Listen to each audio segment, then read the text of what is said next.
If you've been watching my videos, you've seen me do lots of things down here in this walkout area.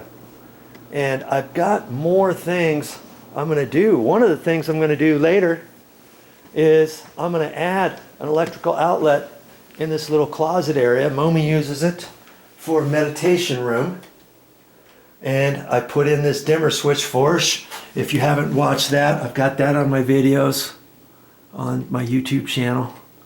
I clean that out. I put just one bulb instead of two bulbs in there because this area doesn't need to be that bright. When she's in here, she's going to end up closing the door, and then she's going to have this way down.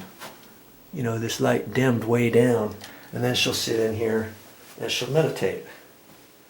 And we've got some candles. Those are battery operated. We don't burn anything down here because there's a smoke alarm down here. We don't want the smoke alarm going off. But what's this all about for the electrical? I said, well, she wants a little small oscillating fan. And initially I thought I could put a plug here, because see, here's an existing plug right here. I would take that one out, fish a wire through there, put a cut-in box in over here. But then when she plugs in the fan, it's kind of in the way. And so I saw that plug on the other side over there, and I talked to Momi, and I said, hey, how about if I do it here? We can set the little fan here, we can slide the weights over, set the fan over here, and then when you need it, you can angle it, you know, just pull it here and angle it over here. When you're not using it, we can just leave it plugged into the wall. We can let it set right there, and then you leave this walkway open. She goes, oh yeah, that's a good idea.